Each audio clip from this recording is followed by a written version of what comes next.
हमारी संस्कृति, हमारे संस्कार सदा रहें हमारे साथ। सब्सक्राइब करें तिलक। ये विनय भाव ही तो आपकी शोभा है, अन्यथा आपकी महत्ता, आपकी महिमा तो देवताओं से बढ़कर है। अपनी सूर्य तुल्य तेजस्विता से समुद्र शोषण करने वाले तेजोमय तपस्वी हैं आप। हे दीर्घायु महात्मन, आपकी सिद्धि के सम्मुख नतमस्तक होकर देवता, गंधर्व, सिद्ध, यति आपकी उपासना करके धन्य होते हैं। आज आपके चरणों में बैठकर जन्म सुफल हुआ हम तीनों का। ये दुर्लभ पुण्य हमें अपने वनवास के अंतिम चरण में ही सुलभ हुआ है।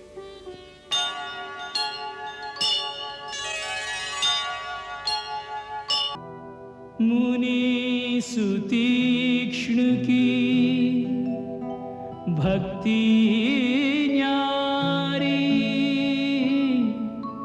सन्मुख नाथ पलक न उघारी। मायापति की देख के माया, विकल नैन खोले मुनि राया। अद्भुत यह संजोग स्वयं, प्यासे तक नीर चले। अद्भुत यह संजोग स्वयं, प्यासे तक नीर चले। मुनिवर सुतीक्ष्ण, मैं दशरथ पुत्र राम आपको प्रणाम करता हूं।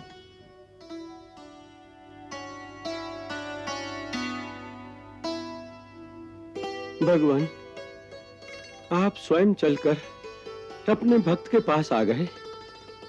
कब से जिन श्री चरणों को हृदय पटल पर बिठाए बाट निहार रहा हूं, आज उन्हें साक्षात प्रणाम करने का अवसर आपने दे दिया।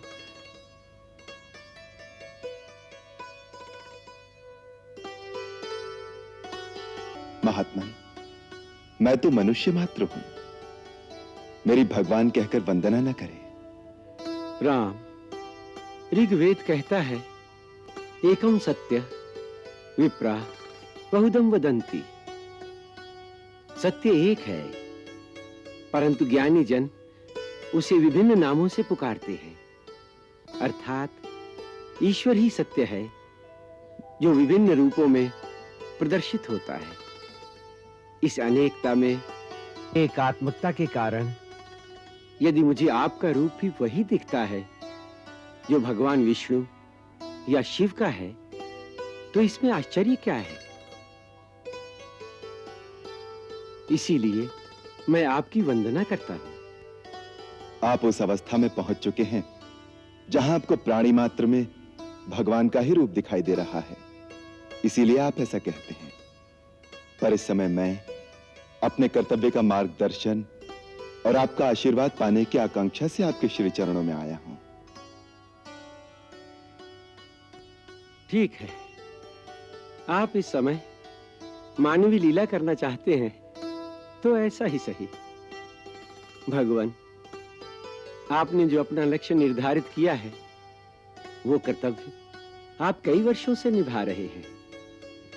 आपके इस कर्म रूपी यज्ञ की पूर्ण सफलता के लिए मेरे गुरुदेव भगवान अगस्त्य ही आपको आशीर्वाद दे सकते हैं। आप उनके दर्शन करें। कई वर्षों से मन में साध है कि महर्षि अगस्त्य जी के दर्शन करूं। अब आप ही कृपा करके उन तक पहुंचने का मार्ग बता दें तो हम कृतार्थ हो जाएं। अच्छा,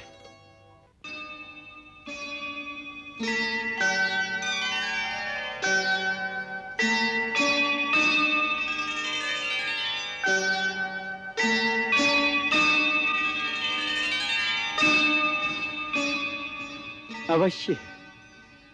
गुरुदेव ने मुझे आपको ले आने की आज्ञा दी है। ये महर्षि अगस्त्य का आध्यात्मिक तेजपुंज है। हर प्राणी की आध्यात्मिक उन्नति और शक्ति के अनुसार ही उसके शरीर के चारों ओर एक तेजपुंज, एक प्रकाश का क्षेत्र रहता है। जितनी शक्ति अधिक होगी, प्रकाश का क्षेत्र भी उतना ही बड़ा होगा। महर्षि अगस्त्य अपने पराक्रम और अपनी शक्ति में अपने आराध्य और गुरु भगवान शिव के ही समान है।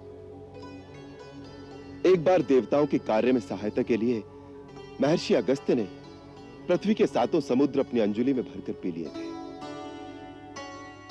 भगवान अगस्त्य, सारे दानव समुद्र में छिपे हुए हैं, जहां से वो जब चाहें निकलकर देवलोक पर आक्रमण करते रहेंगे। जब तक उनका संहार नहीं किया जाएगा, देवलोक सुरक्षित नहीं रह सकता। यदि आप थोड़ी देर के लिए समुद्र का पानी हटा सकें, तो हम उन दानवों का अवश्य ही नाश कर देंगे।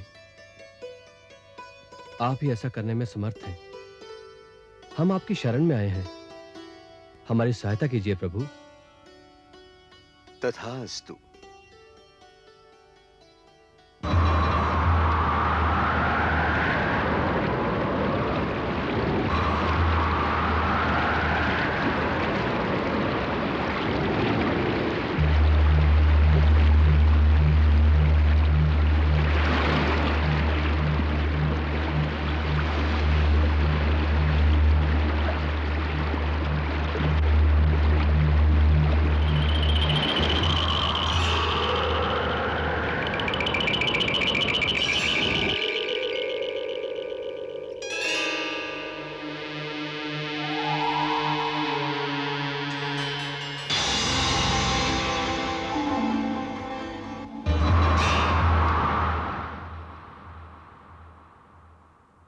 एक बार पर्वत श्रेष्ठ विंध्याचल जब अपने अहम में सूर्य का मार्ग रोकने के लिए बढ़ा,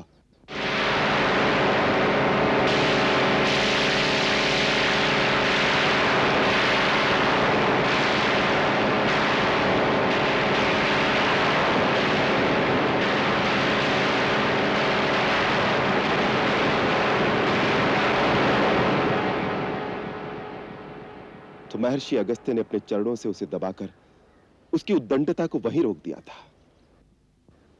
तभी से वो निरंतर उनके आदेश का पालन कर रहा है। इसी कारण उन्हें अगस्त्य कहते हैं। अगम पर्वतम स्तंभयति इति अगस्त्य।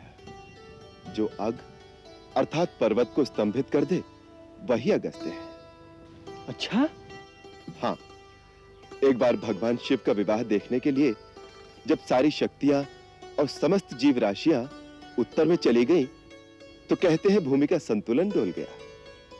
तब भगवान शिव के कहने से महर्षि अगस्त्य विंध्याचल पार करके दक्षिण में आए, तो अकेले उनकी शक्तियों के प्रभाव से भूमि का संतुलन फिर से ठीक हो गया। इसीलिए कहा जाता है कि यदि उत्तरी भाग का समस्त आध्यात्म बल और ज्ञान एक पलड़े में रखा जाए तथा दूसरे पलड़े में अकेले महर्षि अगस्त्य बैठ जाए, तो दक्षिण का पलड़ा भारी होगा। स्वयं भगवान शिव ने महामुनि अगस्त्य को परम सुंदर तमिल भाषा की शिक्षा दी।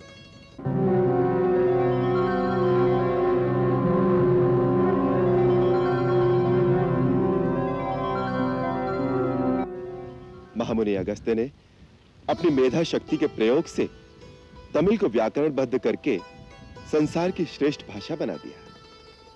इस संसार को उनकी उत्तम देन तमिल भाषा है, जिसमें उन्होंने समस्त ज्ञान समो दिया। इसी प्रकार ये भगवान अगस्त्य ही ब्रह्मलोक से कावेरी नदी को कमंडलू में भरकर ले आए थे, जो आज समस्त प्राणियों के उद्धार के लिए गंगा समान ही बह रही है। हे प्रभु, भगवान शिव ने मुझे इस देश में भेजा है। वहां हमें गंगा और यमुना जैसी महान और पवित्र नदी की आवश्यकता है। आप सदा अपने भक्तों पर अनुग्रह करते हैं, इसीलिए हमारी प्रार्थना स्वीकार करें। तथास्तु महात्मा अगस्त्य। लोक कल्याण के निमित्त तुमने जो प्रार्थना की है, उसे हम स्वीकार करते हैं। परम पवित्र और तीनों लोकों का कल्याण करने वाली कावेरी हम तुम्हें प्रदान करते हैं।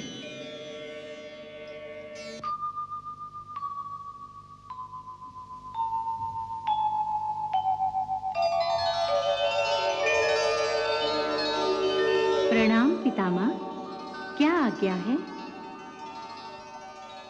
कावेरी पुत्री, हम तुम्हें महर्षि अगस्त को प्रदान करते हैं।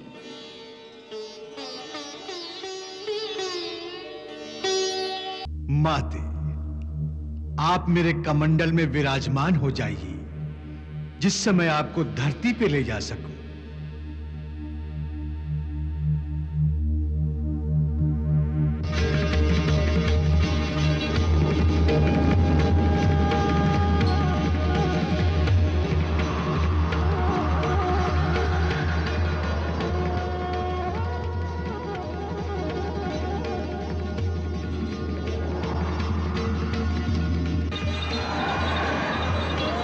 यहाँ के समस्त प्राणी, जलचर, नभचर, भूचर, समस्त जीव सर्वदा आपकी पूजा करेंगे और किसी भी भेदभाव के बिना उन सबको आपका आशीर्वाद प्राप्त हो।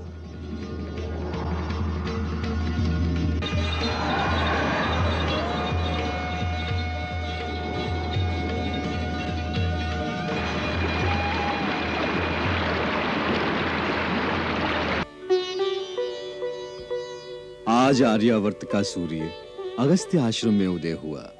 हमारी चिरकाल की अभिलाषा आज पूर्ण हुई। हे मुनीन्द्र, वनवास काल में महामुनि भरद्वाज, महर्षि वाल्मीकि, अत्रि मुनि, सती शिरोमणि देवी अनसुया, सिद्ध जितेंद्रिय शरभंग आदि अनेक मनस्वी, तपस्वी, महान विभूतियों के सत्संग में व्यतीत घड़ियां जन्म जन्मांतर के पुण्य से प्राप्त हुई हैं। उस पर महात्मा सुतीक्ष्ण के सहयोग से आपके दर्शन तो मानो साक्षात सर्वेश्वर महादेव से साक्षात्कार होने के समान है। अपने सेवक को सदा ही बढ़ाई देना एक अच्छे स्वामी का गुण है। हे राम, तुम तो ये रहस्य जानते ही हो कि स्वयं भगवान शिव भी जिनके नाम का सदा जाप करते हैं, उन्हीं की कृपा से एक तुच्छ प्राणी को भी भक्ति, शक्ति, ज्ञान सब कुछ प्राप्त हो सकता है। यह विनय भाव ही तो आपकी शोभा है, अन्यथा आपकी महत्ता, आपकी महिमा तो देवताओं से बढ़कर है। अपने सूर्य तुल्य तेजस्विता से समुद्र शोषण करने वाले तेजोमय तपस्वी हैं आप। हे दीर्घायु महात्मन, आपकी सिद्धि के सम्मुख नतमस्तक होकर देवता, गंधर्व, सिद्ध, यति आपकी उपासना करके धन्य होते हैं। आज आपके चरणों में बैठकर जन्म सफल हुआ हम तीनों का। ये दुर्लभ पुण्य हमें अपने वनवास के अंतिम चरण में ही सुलभ हुआ है। जब तुम्हारे दंडक वन में आने का समाचार मिला था, तो हृदय में एक आशा जागी थी कि इस आश्रम में भी तुम्हारा आगमन होगा और हम तुम्हारे दर्शनों से अपने नेत्रों को कृतार्थ कर लेंगे। आज वो आशा फलीभूत हो गई। तुमने 10 वर्षों तक दंडकारण्य में ऋषियों की रक्षा का भार संभाला है। अब तुम्हारे वनवास का जो थोड़ा समय शेष रह गया है, उसे तुम हमारे आश्रम में रहकर व्यतीत करो। ये आश्रम राक्षसों के आतंकों से मुक्त है। यहाँ आकर हिंसक पशु भी अपनी हिंसा भूल जाते हैं। तुम्हें अपनी तपस्या और साधना में यहाँ के वातावरण से सहायता मिलेगी। यह आपका विशेष अनुग्रह है मुनिनाथ।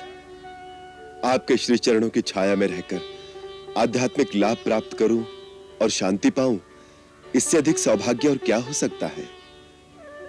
परंतु आप तो मेरा उद्देश्य जानते ही हैं।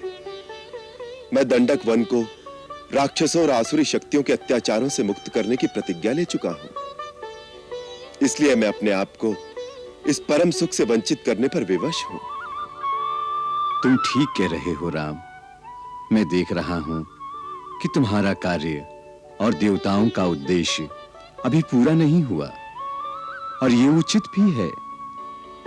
इस दंडक वन पर तुम्हारे ही एक पूर्वज महाराज दंडक राज करते थे। नरभक्षी राक्षसों ने उस हरे भरे देश को उजाड़ दिया है। अतः हम तुम्हें कर्तव्य से विमुख नहीं करेंगे।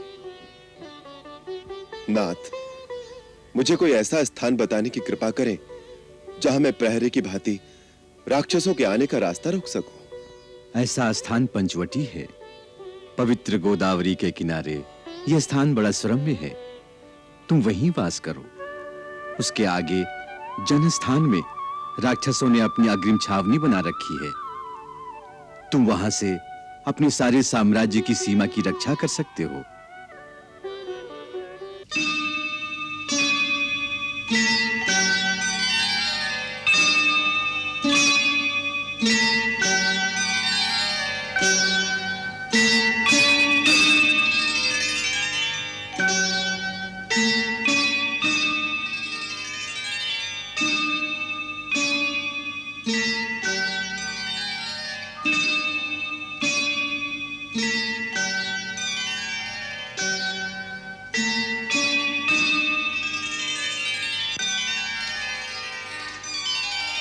राम, मैं दिव्य दृष्टि से देख रहा हूं कि आने वाले दिनों में तुम्हें अपने कर्तव्य पूर्ति के लिए बहुत परिश्रम करना पड़ेगा।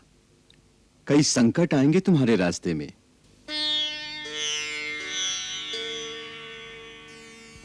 तुम्हें महर्षि विश्वामित्र ने जो दिव्य अस्त्र प्रदान किए थे उनका मुझे ज्ञान है, परंतु मेरे पास भी जो अस्त्र हैं तुम्हें उनकी भी आवश्यकता पड़ेगी। इसलिए मैं तुम्हें सब कुछ देना चाहता हूं। मेरे साथ आओ।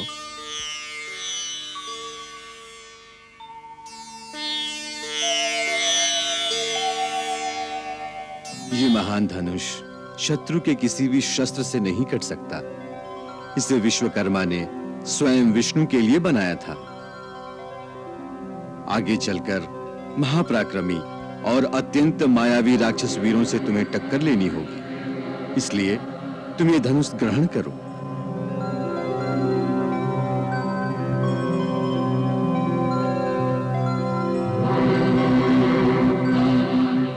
ये दो दिव्य तुणीर हैं जो मुझे इंद्र से प्राप्त हुए हैं।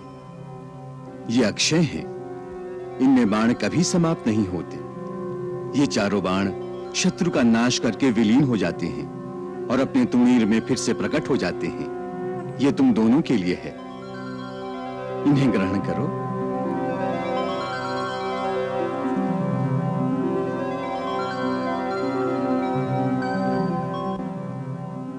ये एक दिव्य खड्ग भी है। इसमें तीनों लोगों को विजय करने की शक्ति निहित है। लक्ष्मण, तुम इसे धारण करो। राक्षसों का नाश करने में यह तुम्हारी सहायता करेगी।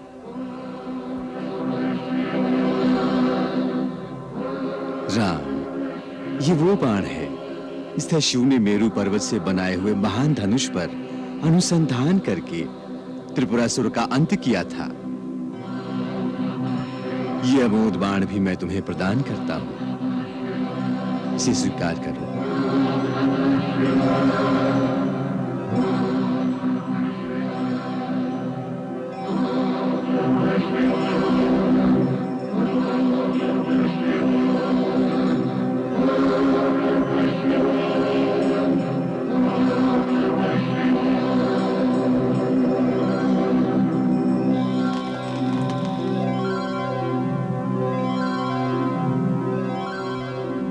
इन दिव्य अस्त्रों की समस्त शक्तियां आज से तुम्हारे अधीन रहकर तुम्हारी आज्ञा का पालन करेंगी। प्रभु, आपकी इस विशेष कृपा से हम धन्य हो गए। राम, तुम सर्वदा विजयी होगे। तीनों काल और समस्त लोकों में तुम्हारी जय गाथा गाई जाएगी। देवता भी तुम्हारे आगे नतमस्तक होंगे। हे कर्मवीर, मैं भी तुम्हें प्रणाम करता हूं।